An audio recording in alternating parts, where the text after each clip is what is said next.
Bangkitlah hai perindu surga.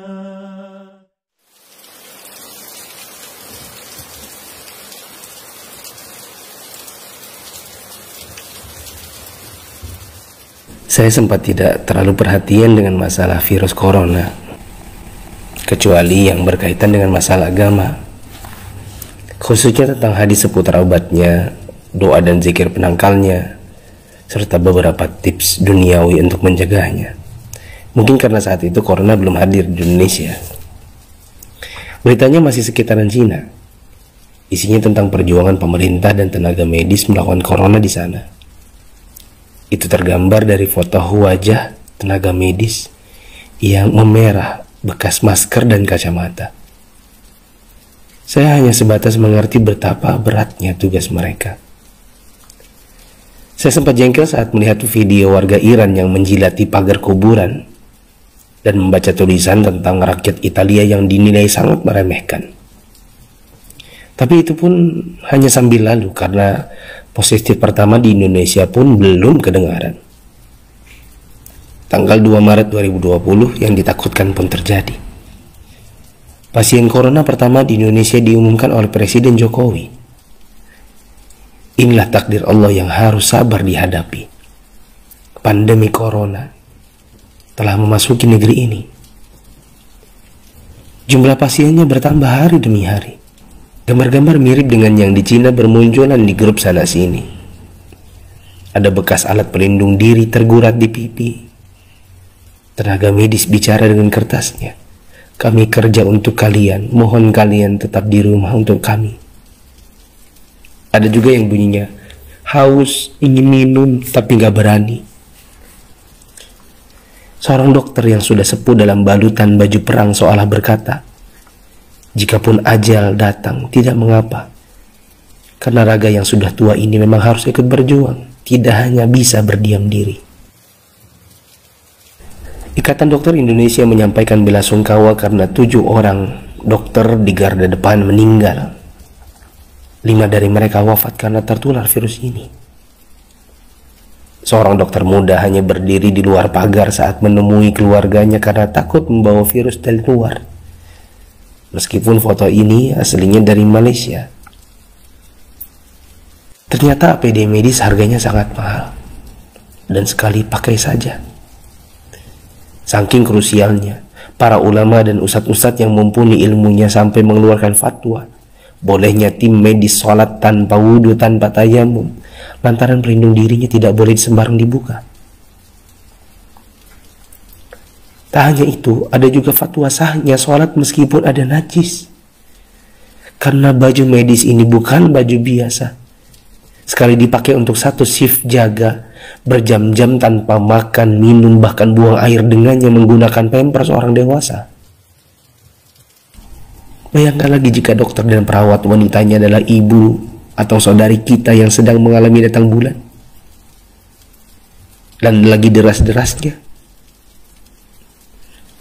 Atau dia istri kita yang harus berjuang di rumah sakit, sementara punya bayi yang juga harus disusui tapi tak bisa. Ada pun yang wafat,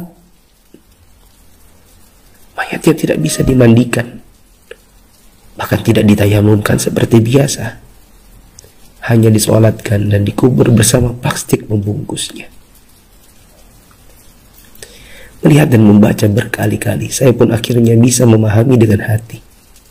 COVID-19 ini bukan sakit biasa, dan tugas tenaga medis sangat berat terasa. Kalau bukan karena tidak ingin ditanya keluarga ada apa, saya banyak mengalirkan air mata. Untuk pasien positif corona dan keluarganya, sabar ya, insya Allah sembuh tidak lama. Jika bersabar, kita dapat pahala. Di rumah dulu sampai negatif. Kasihan jika virus ini menular ke orang lain. Apalagi kepada yang punya penyakit penyerta dan lanjut usia. Untuk yang harus keluar dan tidak ada pilihan kedua, semoga Allah memberikan saya dan teman-teman keselamatan dan rezeki untuk keluarga. Jaga kesehatan ya. Usahakan jaga jarak dengan orang di sekitar kita. Kita tidak tahu siapa yang tertular, siapa yang sehat. Karena yang positif corona pun bisa jadi tidak merasa karena tidak ada gejala. Untuk yang masih abai dari solidaritas bersama, saya ingin mengetuk pintu hati dan meminta waktu teman-teman sebentar saja. Yuk kita berpikir bersama. Jika teman-teman menggunakan media sosial atau punya kotak kaca media massa, teman-teman pasti sudah mendengar berbagai penjelasan wabah yang melanda. Pemerintah, dokter, para pakar sudah bicara. Dari wawancara hingga rekaman video HP sederhana, para ahli statistika mengemukakan data dengan tabel, grafik, dan semua media yang mereka punya. Teman-teman pun tinggal ketik halo di WA COVID-19 dan bertanya dengan input satu huruf saja. Jika data itu jelimet untuk dibaca, mungkin teman-teman bisa nonton versi kartunnya. Semua tenaga sudah dikerahkan oleh berbagai kalangan untuk membuka mata hati kita. Jika tidak ada waktu untuk membaca, meme korek api pun sudah tersebar di mana-mana. Sampai-sampai ada yang berpikir, mungkin kalau simulasi penularan virus corona ini pakai video game, barulah anak muda yang meremehkan corona akan mengerti dan percaya. Mereka pun membuatkan potongan video gamenya.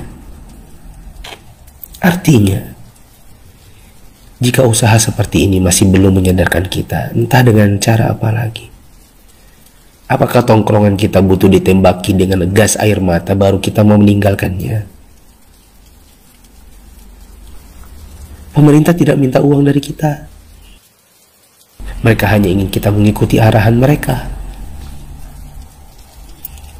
Untuk yang menimbun dan menipu, semoga Allah memberikan teman-teman hidayah dan memaafkan dosa-dosa kita semua. Dan menimbun barang yang dibutuhkan masyarakat saat masa sulit itu termasuk dosa. Rasulullah SAW bersabda, la yahtakiru illa khati. Tidaklah menimbun barang kecuali orang yang berdosa. Terlebih lagi bila menipu dan berdusta. Kami hampir tertipu dengan penawaran masker murah yang tadinya kami akan bagikan gratis kepada orang-orang yang membutuhkannya. Di mana hati kita? Apa kita bisa tertawa saat orang lain menderita? Teman, turunkanlah harganya ke harga normal jika engkau tidak bersedia menggratiskannya, seperti pahlawan jalanan yang membagikannya. Untuk yang kaya yang sesungguhnya itu adalah jika harta itu bermanfaat bagi orang di sekitar kita, bukan hanya untuk pribadi semata. Yakinlah, kekayaan, saldo ATM, rumah miliaran, outfit jutaan, mobil mewah memang membuat kita besar di mata manusia, tapi tidak ada artinya di sisi Allah yang Maha Kaya jika tidak menghasilkan amal dan pahala. Saya mau sumbang jam tangan dan beberapa barang lainnya yang mungkin tidak seberapa jika dibandingkan dengan teman-teman menyumbangkan harta nantinya. Terserah untuk pos dana apa, mungkin masker, mungkin APD tim medis, hand sanitizer, sabun cuci tangan, dan sebagainya. Kita harus cintai harta kita ini dan bawa dia ke akhirat. Jangan sisakan untuk dunia. Untuk Bapak Presiden, BNPB, para gubernur, wali kota, dokter, perawat, ustadz, influencers, dan fundraisers, thanks for all you've done. Terima kasih. Jazakumullahu khairan. Semoga Allah balas teman-teman dengan tambahan iman, hidayah, dan pahala, hingga kita semua bisa dikumpulkan Sang Pencipta di dalam surganya. Jika menurut teman-teman ada orang di luar sana yang belum tergerak hatinya untuk punya empati kemanusiaan dalam wabah corona ini, coba kirim ke mereka.